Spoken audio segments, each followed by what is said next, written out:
হারুনের ভাতের হোটেল নিয়ে একটা সময় তোলপাড় ছিল গোটা বাংলাদেশ। পুলিশ কর্মকর্তা হিসেবে যেখানে প্রোটোকল মেনে আইনি সমাধান দেওয়ার কথা, সেখানে যেন খুলে বসেছিলেন রাষ্ট্রীয় এক লঙ্গরখানা। স্বৈরাচারী হাসিনার পতনের পর বড় বড় রাঘব বোয়ালিরা ধরা পড়লেও এখন পর্যন্ত অধরায় রয়ে গেলেন ওয়ান ম্যান আর্মি খ্যাত সাবেক ডিবি প্রধান হারুনুর রশিদ। হারুনের ভাতের হোটেল খ্যাত মিন্টু রোডের সেই দুঃসহ স্মৃতি এখনও বয়ে বেড়াচ্ছেন অনেকেই। কখনো বা লঘু পাপে গুরুদণ্ড, আবার কখনো বিনা পাপে জেলবন্দী হতে হয়েছে অনেককেই। আওয়ামী লীগের শাসনামলে শেখ হাসিনার বিশ্বস্ত এক সহচর হিসেবেই যে হারুন ছিলেন সম্মুখ সারির এক আমলা, যার হাত ধরে ক্ষমতায় থাকা আরো পাকাপোক্ত হয়েছে শেখ হাসিনার, সে হারুনের বর্তমান অবস্থা জানতে চাইছেন অনেকেই। 5 আগস্টের পর যখন বেশিরভাগ আওয়ামী নেতাকর্মীরা দেশ ছেড়ে পালিয়েছেন, কেউ বা ধরা পড়েছেন আইন শৃঙ্খলা রক্ষাকারী বাহিনীর হাতে, সেখানে কিভাবে এখন অধরাই থেকে গেলেন সাবেক পুলিশ কর্মকর্তা। দীর্ঘ 16 বছরের আওয়ামী শাসনামলে যে কয়জন শেখ হাসিনার হাতকে শক্তিশালী করতে সবচেয়ে কার্যকরী ভূমিকা রেখেছেন, তাদের মধ্যে অন্যতম এক নাম ডিবি হারুন। যেন পুলিশের ভেতরই হয়ে উঠেছিলেন নতুন এক মানুষ। বাংলাদেশের এমন কোনো মানুষ নেই যে ডিবি হারুনের নাম শোনেননি। বিশেষ করে বৈষম্য বিরোধী ছাত্র আন্দোলন চলাকালীন শীর্ষ কয়েকজন সমন্বয়কদের তুলে নিয়ে যাওয়ার পর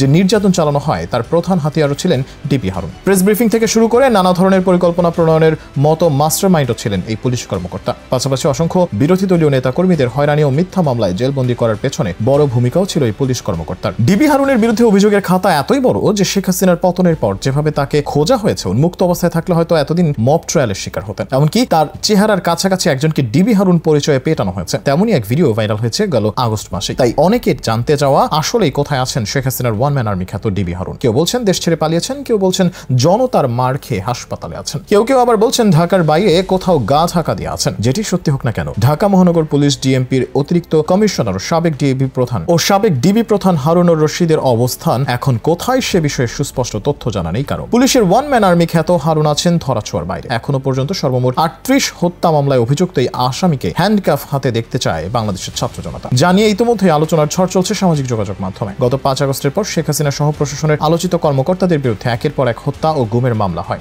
সবচেয়ে বেশি মামলার খড়গ নেমে আসে পুলিশ বাহিনীর উপর। বৈষম্য বিরোধী ছাত্র আন্দোলনের সময় ছাত্র জনতার উপর অতিরিক্ত বল প্রয়োগ ও হত্যার অভিযোগ ওঠে এই বাহিনীর বিরুদ্ধে। পুলিশের কয়েকটি সূত্রে জানা গেছে, আওয়ামী লীগ সরকারের পতনের পর এখন পর্যন্ত ডিএমপির বিভিন্ন থানায় পুলিশ সদস্যদের বিরুদ্ধে দায়ের করা হয়েছে 134টি মামলা। এসব মামলা পর্যালোচনা করে দেখা যায় সাবেক ডিবি প্রধান হারুনুর রশিদের বিরুদ্ধে পর্যন্ত 38টি হত্যা মামলা দায়ের করা হয়েছে। এরপর রয়েছেন সদ্যবিদায়ী আইজিপি চৌধুরী আব্দুল্লাহ মামুন, তার নামে করা হয়েছে 36টি মামলা। কিন্তু এত মামলা হওয়ার পরও পুলিশ কর্মকর্তা হারুনুর রশিদ এখন পর্যন্ত গ্রেফতার হলেন না কেন, তা নিয়ে প্রশ্ন উঠেছে নানা মহলে। অনেকে সামাজিক যোগাযোগ মাধ্যমে প্রশ্ন করছেন ডিবি হারুন এখন কোথায় আছেন, তিনি দেশে আছেন কিংবা জীবিত আছেন কিনা, এসব প্রশ্ন করছেন। হারুনের অবস্থান নিয়ে পুলিশ কিংবা স্বরাষ্ট্র মন্ত্রণালয় এখনো কিছু জানায়নি। তবে গণমাধ্যমের কয়েকটি সূত্র বলছে, আলোচিত পুলিশ কর্মকর্তা হারুনুর রশিদ এখনো জীবিত আছেন এবং দেশেই আছেন। সরকার পতনের পর দেশ থেকে পালিয়ে যাওয়ার চেষ্টা করলেও এখনো পর্যন্ত পালাতে না পেরে দেশেই অবস্থান করছেন এই পুলিশ কর্মকর্তা। 5 আগস্টের পর একদিন মারধরের শিকার হয়েছিলেন তিনি। গুরুতর আহত অবস্থায় ঢাকার সিএমএইচ হাসপাতালে ভর্তিও করা হয় তাকে। ডিএমপির একজন দায়িত্বশীল কর্মকর্তা গণমাধ্যমে জানান, ডিএমপি পুলিশের নিজস্ব হোয়াটসঅ্যাপ গ্রুপে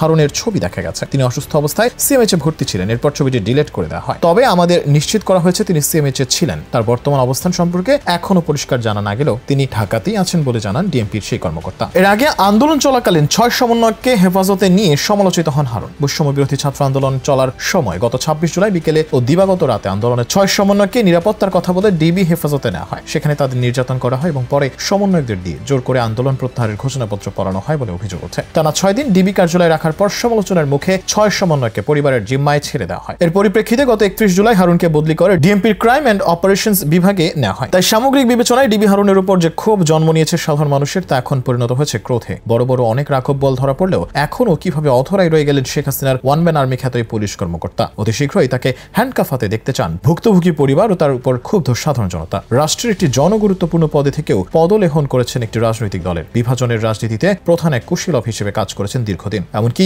আন্দোলন দমাতে তার ভূমিকা ছিল সর্বাত্মক। তাই আজকের বাংলাদেশে যত ক্ষমতাশীলই হোক না কেন, তাকে যেন বিচারের আওতায় আনা হয়, সে দাবি মুক্তিকামী জনতার।